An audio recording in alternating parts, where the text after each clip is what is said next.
I've hated Jetboil stoves for years. I think they underperform, are heavy, and overpriced. But they're one of the most popular stoves out there, and if you go into an outdoor store, they're probably gonna recommend the Jetboil, saying that it's rugged, reliable, and efficient. Today, I want to see if my dislike for Jetboil is justified by doing a series of experiments that test the Jetboil against an all-in-one system that costs a third the price. My tests are going to focus on reliability and efficiency, starting off with a test of the Piezo igniters, and then jumping into how long it takes the stoves to boil water, how much fuel is used to boil, and then how well the stoves do in wind. These are objective tests and the numbers won't lie, so let's see if Jetboil should be avoided or if I've been wrong all these years. Piezo igniters are notoriously unreliable, but they're really nice in order to get your stove going without having to go search for that lighter that's hidden somewhere in your packer tent. The way Piezo igniters works is there's a little button on the side of the stove here that you press, and it creates a spark where the fuel comes out of the stove, which lights the fuel and gets the stove going. In order to test the Piezos, I'm going to turn the fuel valve a quarter turn, press the Piezo igniter,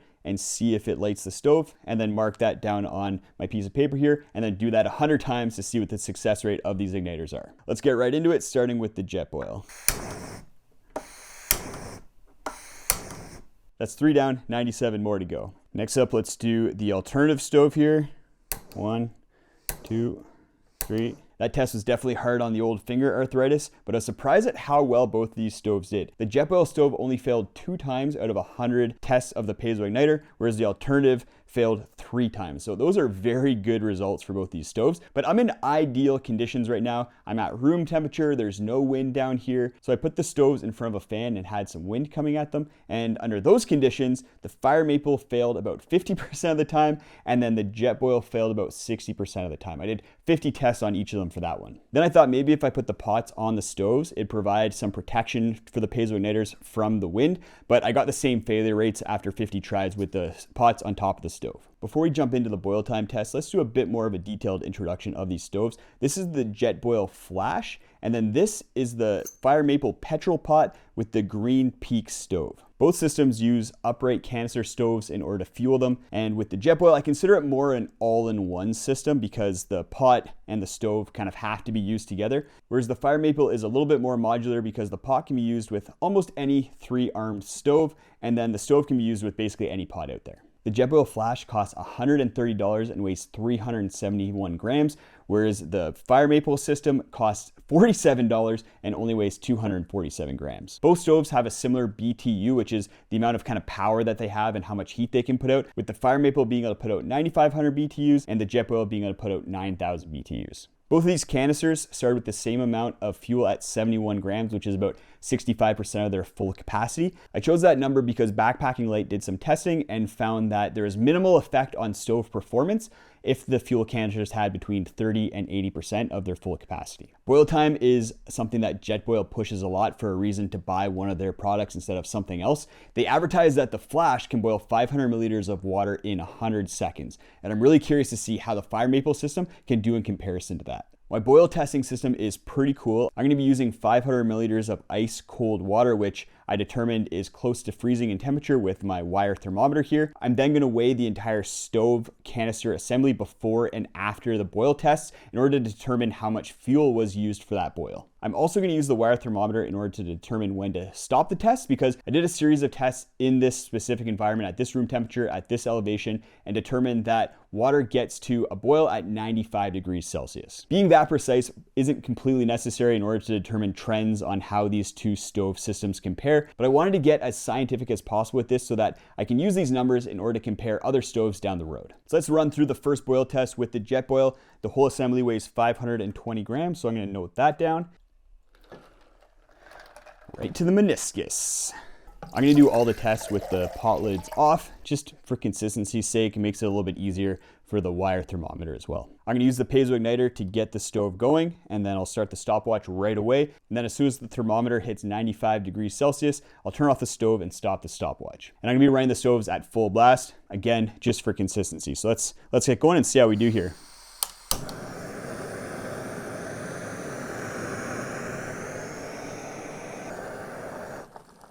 There we go, 95 degrees Celsius, 1 minute and 54 seconds. So I'm gonna note that down.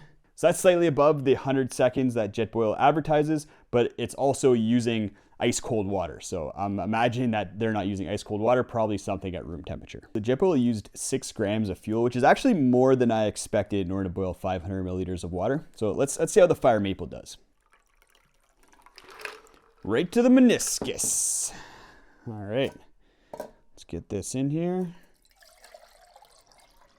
Get in the temperature wire. We got the stopwatch all ready to go. So let's see how the fire maple does.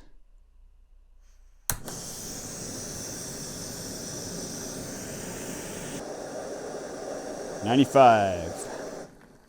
Interesting, the Jetboil did quite a bit better. The fire maple took 2 minutes, 29 seconds in order to boil water. So the fire maple system also used quite a bit more fuel, about 2/3 more fuel compared to the Jetboil. So right now the Jetboil is definitely in the lead when it comes to all the stats. Those numbers are really interesting because when I've been using the fire maple in the field, I thought I was performing a lot better than that, especially compared to when I have the Jetboil in the field. So we're gonna run the test a couple more times per stove, but I'm now really curious to see how these stoves are gonna perform when I introduce a little bit of wind.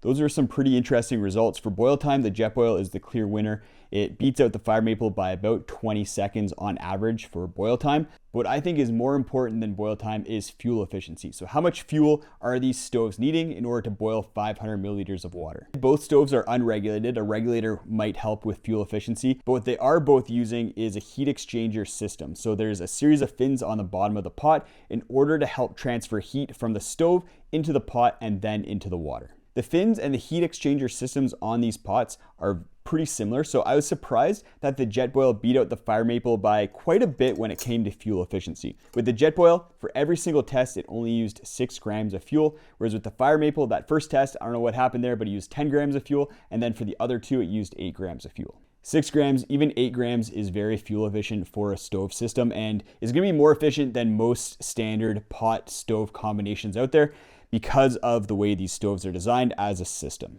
I also tested noise just out of curiosity while I was doing those other boil tests, and with the Jetboil is a little bit quieter at 79 decibels at about a foot away, and then dropped down to about 68 decibels about 3 or 4 feet away. With the fire maple, it was a little bit louder at 82 decibels and then 70 decibels.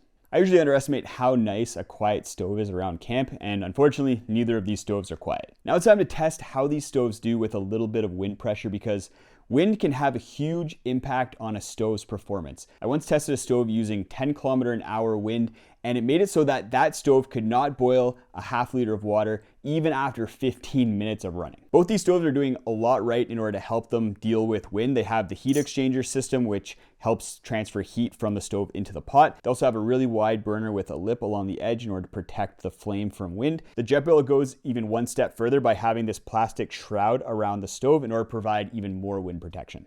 For the wind testing, I'm gonna be again doing a boil test using the exact same approach, but I'll be introducing wind using this Honeywell fan. Using a wind speed tester, I tested the fan at full speed and measured along the table where the wind was measuring at 10 kilometers an hour and then 15 kilometers an hour. And those are gonna be the 2 wind speeds that we're gonna be testing today. We've already seen that wind affects the piezo igniters on both these stoves in a big way, so I'm curious to see how it also affects boil times as well as fuel efficiency. We're gonna start with the Jetboil at 10 kilometers per hour, so let's put it in the line of fire. I already got the water in there, and then we'll turn the fan on and we'll see if the piezo igniter even goes.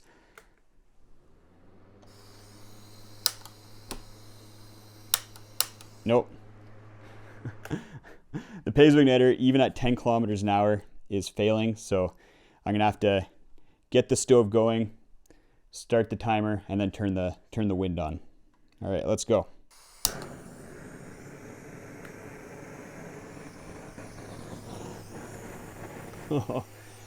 Okay. So I just ran into this issue a couple times while trying to do this test, and that's that the wind, even at 10 kilometers an hour, is blowing the flame out in the Jetboil, which I did not expect. I thought it was gonna be able to handle that wind no problem. So we might have to lower how much the wind speed and test that. But before we do that, let's see how the fire maple does with 10 km/h winds. Got the Jetboil lined up. I'm gonna do the same thing where I light the stove and then turn the wind on, and let's see how it does.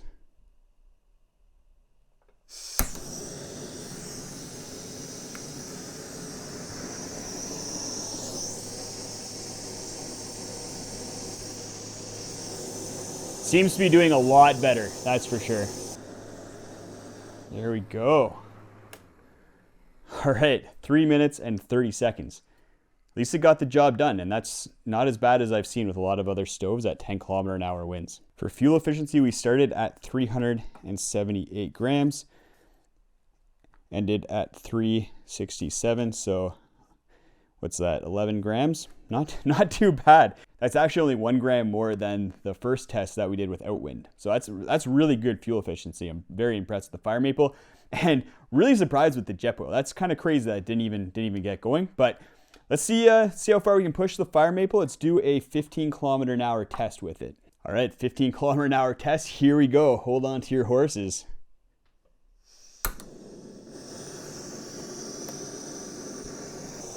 Again, the flame does not seem to be having any trouble with this wind speed right now. The Jetboil was sputtering and having all these issues with the fire maple stove. It seems to just be going and not having any problems. 92 degrees, 94, 95. 4 minutes and 50 seconds, so it definitely took a lot longer to get up to a boil than even the 10 km/h.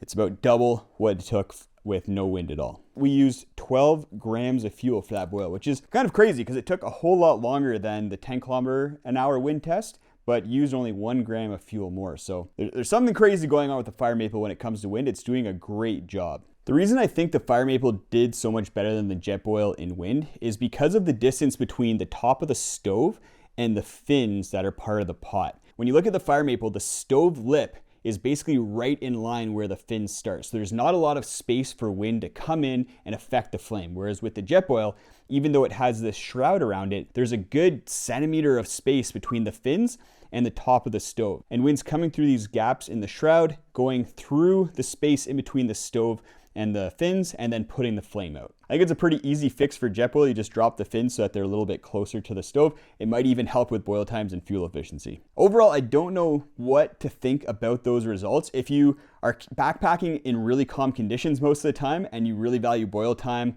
and fuel efficiency, then maybe the Jetboil's the right stove for you. But it's hard for me to recommend it when the fire maple system costs a third of the amount, it weighs less, it's only a little bit less efficient using 8 grams versus 6 grams of fuel, and then does infinitely better in the wind. I think for me, having a stove fail in just a little bit of wind is a deal breaker, and just another reason why I'm gonna avoid the Jetboil in the future. If you wanna see me test some brand new gear, go check out this video right up here. I test a new quilt that competes with the Zenbivvy, a sleeping pad that costs under $100 and has an R value of 6.2 while still not weighing a lot, and a bunch of other really cool gadgets. It's a good video, a lot of fun, and a lot of cool gear in it.